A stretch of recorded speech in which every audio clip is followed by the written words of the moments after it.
मिथिला की धरती पर एक दिन राजा जनक गहरे चिंतन में बैठे थे। राजमहल में सब कुछ था, फिर भी उनके मन में एक प्रश्न बार बार उठ रहा था। उन्होंने देखा कि संसार में अनेक बार ऐसा होता है कि पत्नी पति से पहले इस संसार से विदा हो जाती है। कहीं पति पहले जाता है, कहीं पत्नी। पीछे रह जाने वाला व्यक्ति दुख, शोक और अकेलेपन में डूब जाता है।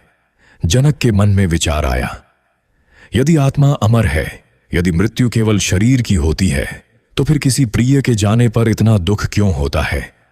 और यदि पति का संबंध जन्म जन्मांतर का है, तो फिर मृत्यु उन्हें अलग कैसे कर देती है? इन्हीं प्रश्नों को लेकर वे महर्षि अष्टावक्र के पास पहुंचे। राजा जनक ने विनम्रता से पूछा, गुरुदेव, एक बात मेरे मन को विचलित करती है। जब पत्नी पति से पहले चली जाती है तब पति टूट जाता है, जब पति पहले जाता है तब पत्नी रोती है। यदि आत्मा ना मरती है और ना जन्म लेती है तो यह वियोग किसका है? अष्टावक्र मुस्कुराए।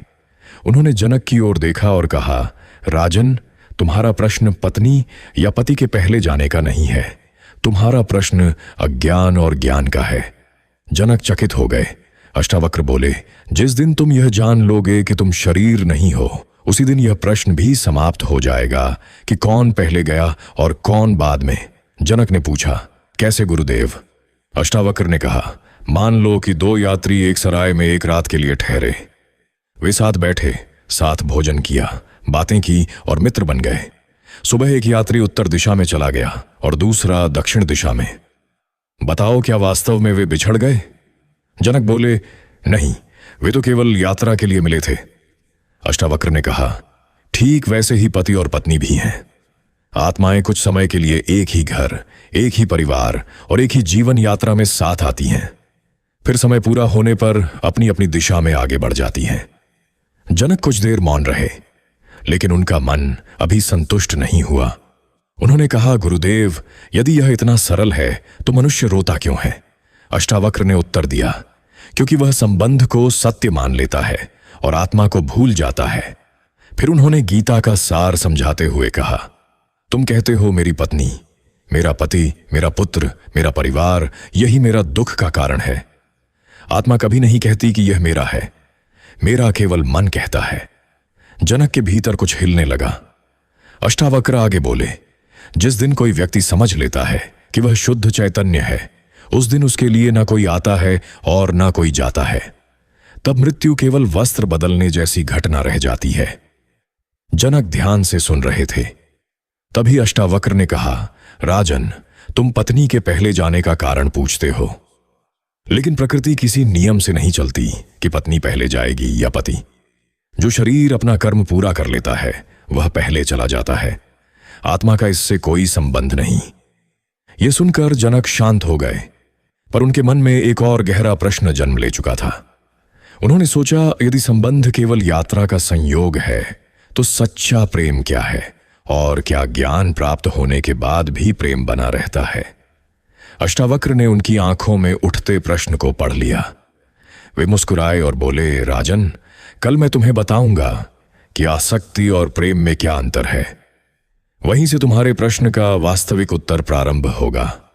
आसक्ति मरती है, प्रेम नहीं। अगले दिन प्रातःकाल राजा जनक फिर महर्षि अष्टावक्र के समक्ष उपस्थित हुए। रात भर उनके मन में एक ही प्रश्न घूमता रहा था, यदि पति पत्नी का संबंध केवल एक यात्रा का संयोग है तो फिर सच्चा प्रेम क्या है? और जब कोई प्रिय व्यक्ति इस संसार से चला जाता है तो जो पीड़ा होती है वह किसकी होती है? अष्टावक्र ने जनक को अपने पास बैठाया और कहा, राजन, पहले प्रेम और आसक्ति का अंतर समझो, क्योंकि संसार के अधिकांश लोग आसक्ति को ही प्रेम समझ लेते हैं। जनक ध्यान से सुनने लगे। अष्टावक्र बोले, जब तुम किसी से कहते हो कि तुम मेरे हो, तब वहां प्रेम नहीं, स्वामित्व का भाव छिपा होता है। और जहां स्वामित्व है वहां भय भी होगा, खो देने का भय।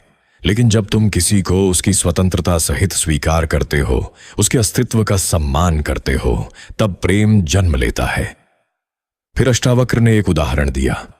उन्होंने कहा, एक बार एक व्यक्ति ने अपने बगीचे में एक सुंदर पक्षी को देखा। वह पक्षी प्रतिदिन आता, मधुर स्वर में गाता और उड़ जाता। उस व्यक्ति को पक्षी से प्रेम हो गया, लेकिन धीरे धीरे उसने सोचा, यदि यह पक्षी मेरा हो जाए तो कितना अच्छा होगा। एक दिन उसने पक्षी को पकड़कर स्वर्ण पिंजरे में बंद कर दिया। अब पक्षी उसके पास तो था, लेकिन उसका गीत समाप्त हो गया, उसकी उड़ान समाप्त हो गई, उसकी प्रसन्नता समाप्त हो गई। कुछ दिनों बाद पक्षी मर गया। अष्टावक्र ने जनक की ओर देखकर पूछा, राजन, तो उस व्यक्ति को पक्षी से प्रेम था या अपने सुख से? जनक बोले, उसे पक्षी से नहीं, अपने अधिकार से प्रेम था। अष्टावक्र मुस्कुराए। यही संसार का रहस्य है। पतिप एक दूसरे से प्रेम करते हैं, यह सुंदर बात है, लेकिन धीरे धीरे प्रेम में मेरा जुड़ जाता है। मेरी पत्नी, मेरा पति, मेरे बिना वह नहीं रह सकता, उसके बिना मैं नहीं रह सकता। और जब मृत्यु उस संबंध के बाहरी रूप को तोड़ देती है, तब मन चीख उठता है। जनक ने पूछा, तो क्या ज्ञानी व्यक्ति को किसी के जाने का दुहाक नहीं होता? अष्टावक्र बोले, दुख की लहर शरीर और मन तक आ सकती है, लेकिन ज्ञानी उसमें डूबता नहीं। वह जानता है कि जो गया है वह वास्तव में कभी आया ही नहीं था। जनक आश्चर्यचकित रह गए। अष्टावक्र ने आगे कहा, आत्मा न कहीं से आती है न कहीं जाती है। अष्टावक्र, गीता का यही सार है, जो तुम हो वह जन्म और मृत्यु से परे है। जो तुम्हारी पत्नी है उसका वास्तविक स्वरूप भी वही चैतन्य है। दो शरीर मिले थे, इसलिए तुम्हें लगता है कि दो लोग मिले थे।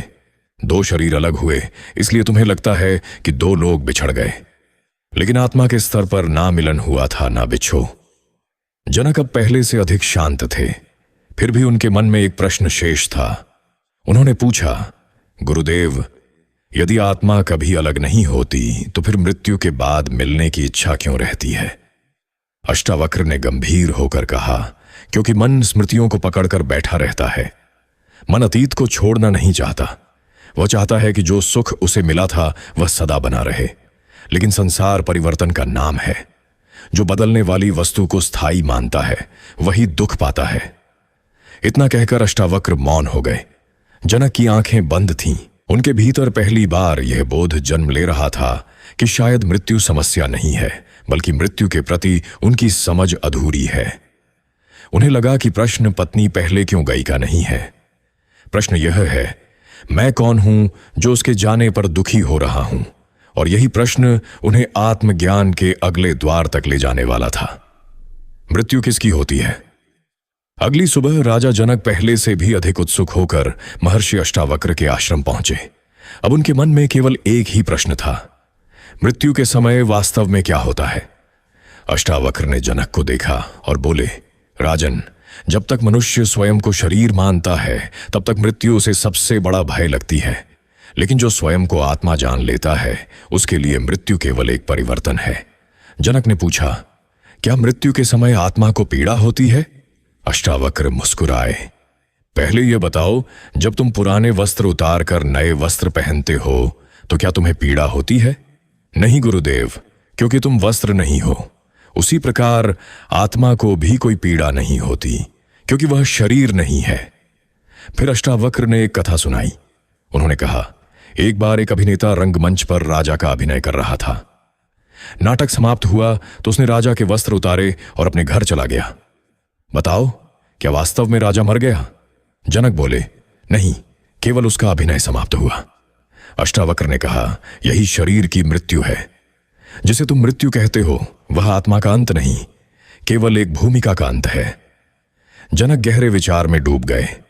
कुछ क्षण बाद उन्होंने पूछा, लेकिन गुरुदेव, यदि ऐसा है तो किसी प्रियजन के जाने पर हृदय क्यों टूट जाता है? अष्टावक्र बोले, क्योंकि मन शरीर को ही व्यक्ति मान लेता है। जब पत्नी सामने दिखाई देती है तब तुम कहते हो वह है। जब वही शरीर दिखाई नहीं देता तब तुम कहते हो वह चली गई।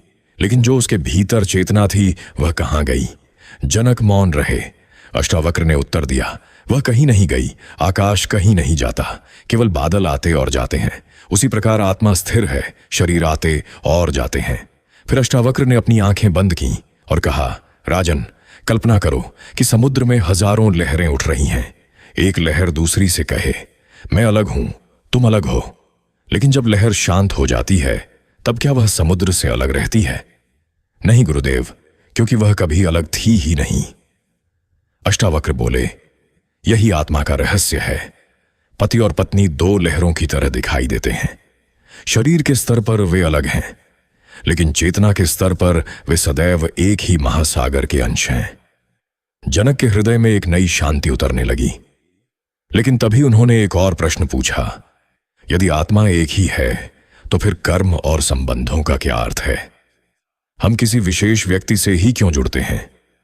अष्टावक्र ने कहा, यह प्रश्न गहरा है राजन। जब तक मन और कर्म सक्रिय हैं तब तक जीवन में अनेक संबंध बनते हैं। कुछ लोग थोड़े समय के लिए आते हैं, कुछ लंबे समय तक साथ रहते हैं, लेकिन आत्मज्ञानी यह जानता है कि हर संबंध एक पाठ है, कोई स्थायी बंधन नहीं। पत्नी का साथ, पति का साथ, माता पिता, संतान, ये सब आत्मा को अनुभव देने वाले माध्यम है। जब अनुभव पूर्ण हो जाता है तब जीवन आगे बढ़ जाता है। जनक ने पहली बार महसूस किया कि शायद वे अपनी पत्नी को खोए नहीं हैं, वे केवल उस रूप को खो बैठे हैं जिसे वे पत्नी कहते थे। तभी अष्टावक्र ने अंतिम वाक्य कहा, राजन, मृत्यु से मत पूछो कि कौन पहले गया। अपने भीतर देखो कि जो देख रहा है क्या वह कभी जाता है? यह सुनते ही जनक गहरे मौन में डूब गए। उनके भीतर एक नई जिज्ञासा जन्म ले चुकी थी। यदि मैं शरीर नहीं हूं, मन भी नहीं हूं, तो फिर मैं वास्तव में कौन हूं? और अब अष्टावक्र उन्हें उस अंतिम रहस्य की ओर ले जाने वाले थे जिसे जान लेने पर जन्म और मृत्यु दोनों के भ्रम टूट जाते हैं। राजा जनक अब प्रतिदिन महर्षि अष्टावक्र के पास आने लगे थे।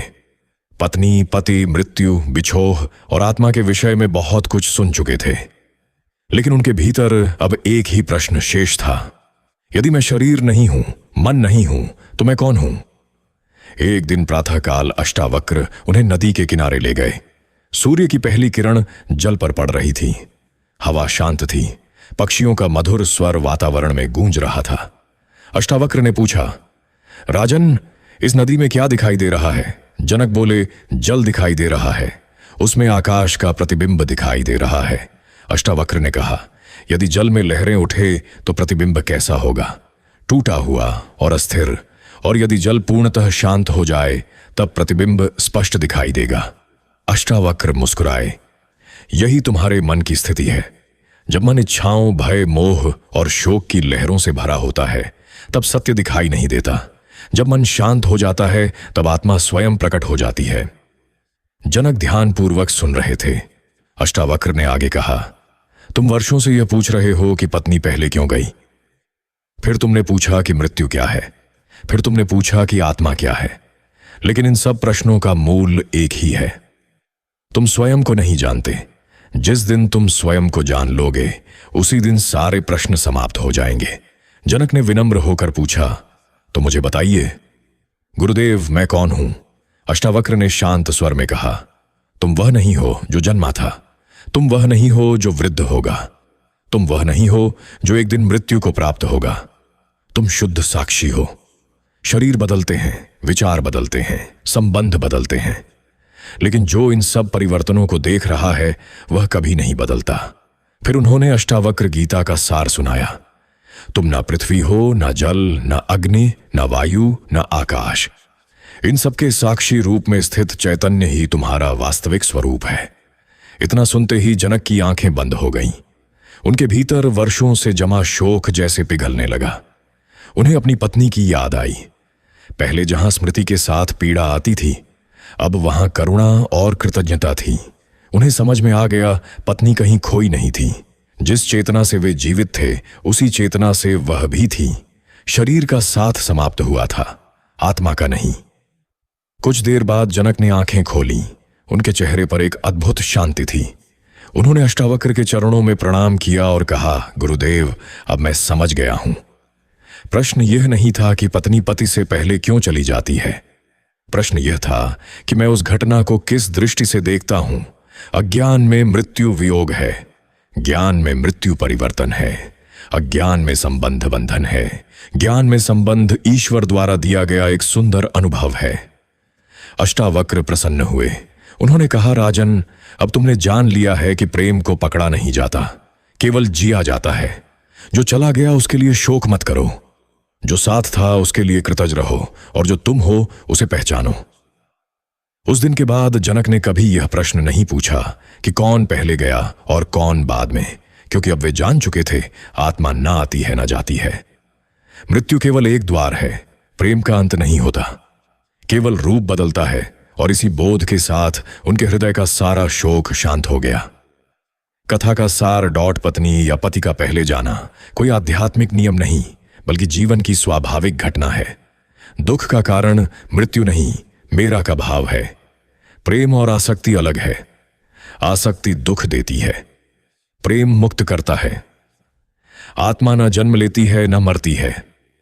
अष्टावक्र गीता का मूल संदेश है, तुम शुद्ध साक्षी चैतन्य हो।